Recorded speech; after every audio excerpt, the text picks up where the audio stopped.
Hi friends, Mindy here. I have a little flip through for you today of this journal that I have created. This is a soft cover journal. It measures roughly 8 by 6 in terms of the cover. The inner pages are obviously smaller and slightly varied in size. There's some smaller pages in there as well.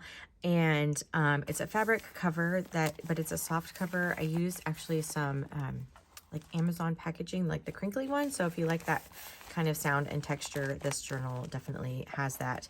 And then on the outside here, I have a vintage piece of fabric here that I created a closure out of. So I just sewed on this button and this just closes around it. So you do have a little wiggle room here if it gets a little bit chunkier as you add your own things to it. But it's also not sewn on. I decided to just leave it. I could have either, sewn it when I was sewing in the signature, but I also like the idea that if you wanted to kind of put it on the side, you could have your closure there, or if you wanted to center it, or if it got just too chunky, you could move it around or whatever. And so it's just free, and then you just can attach it through that little buttonhole right there. So I just thought that would be an easy way, fun way to do that closure. I'm just going to set that off to the side. So the rest of the journal is just fabric. I have some Stamperia paper here on the inside, and then a variety of different types of paper. So here I just have some coffee dyed I did some stenciling down here, down at the bottom. And on this side, I have a pocket that I created out of some music paper. These are, this is a label from the Junk Journal Studio, and you'll see a lot of those throughout here. Then I just have a shipping tag. This has multiple pockets, actually, so you could fit a lot of things in here. I have a little postcard as well, and then I have a journaling card in the back there from Tim Holtz. And then also, actually, when I glued this down, I made it so that there's another pocket, so you could even add something back behind there as well.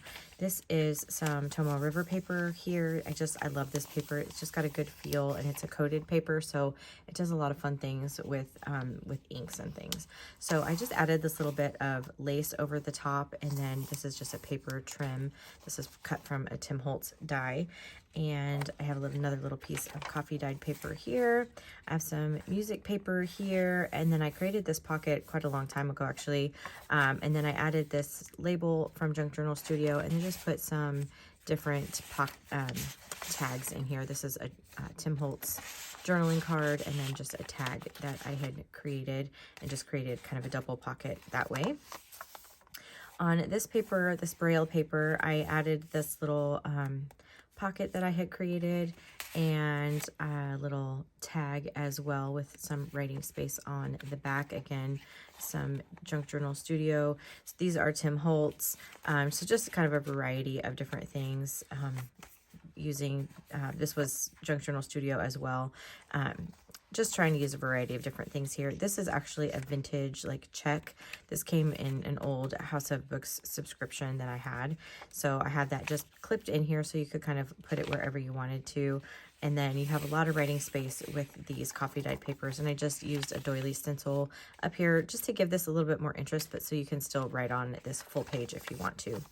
And then here I created a little flip out. So again, Junk Journal Studio, Tim Holtz, and this actually functions as a pocket, but it flips out this way. So you have even some more writing space here if there's a little label, and then this little tag that I have in here.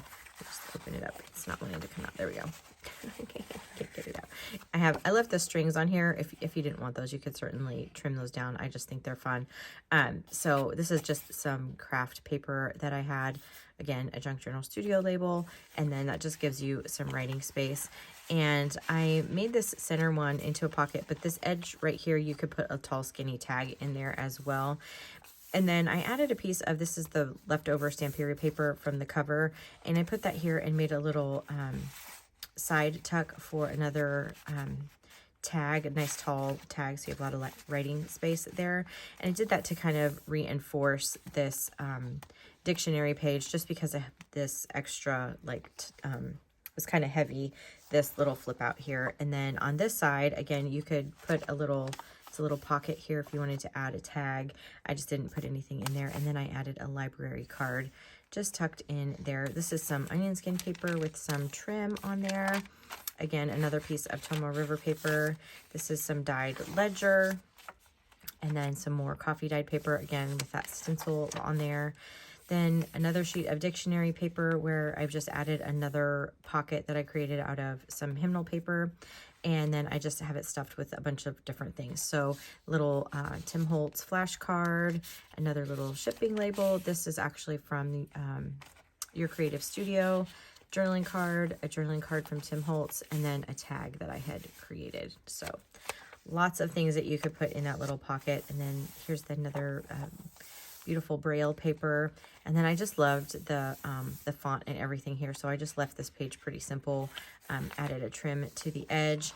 And then this is actually another one of those postcards. This was, I want to say this is 49 in market paper. And then I just trimmed it out. I added a little vintage stamp here, and then I just made a pocket. So you have plenty of writing space here, and then another little journaling card from Tim Holtz that just kind of tucks in there as well. On the back side here, another one of those pockets, just folded a little bit differently, and then some more journaling cards tucked in, and another flash card, and then again another Tim Holtz journaling card up there. Another piece of braille paper. Here I have just clipped in a little postcard. This is a vintage postcard.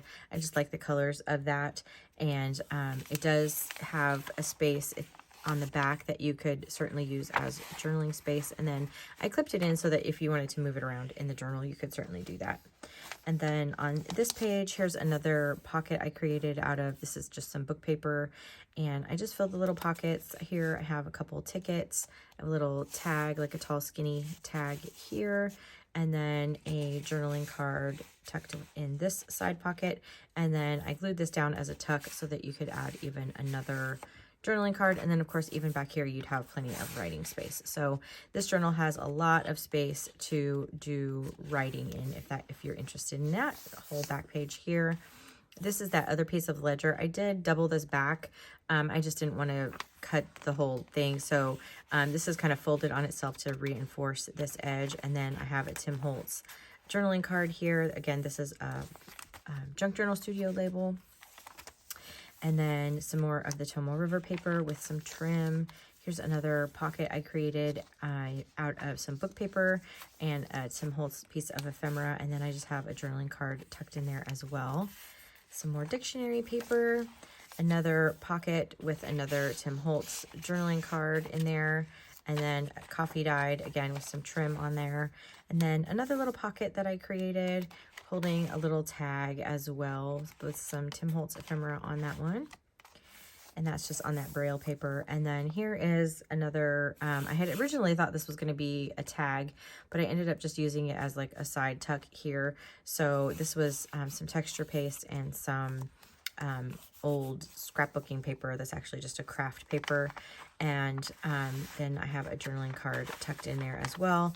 And this label is, I believe that's a Junk Journal Studio label as well. And that is just on some music paper here. And then I have another little piece of lace and some trim on this little piece of coffee dyed paper. And then another pocket with another Tim Holtz journaling card. So again, you have lots of journaling space, and then even, you know, the back side of that is plenty of space for writing.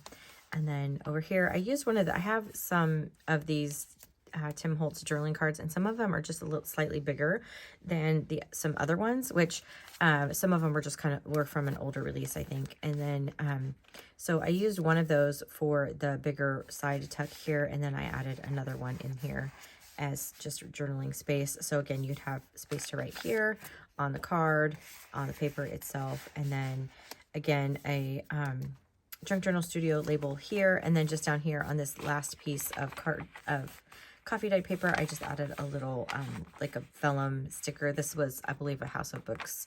I'm sorry, not a House of Books, Your Creative Studio sticker as well. I thought the colors just went really well, and I like it just kind of tucked into that corner.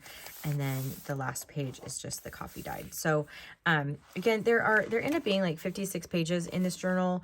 But as you can see, there's a lot of writing space, a lot of tuck spots for additional ephemera, and I will add a little bit of ephemera and stuff to this as well. So if you're interested in purchasing this journal, just let me know. You can check me out over on Instagram. We'll have some still shots over there if you want to see some close-ups. If you have any questions, leave them in the comments below. If you like this video, feel free to give it a thumbs up. Subscribe to my channel if you haven't already.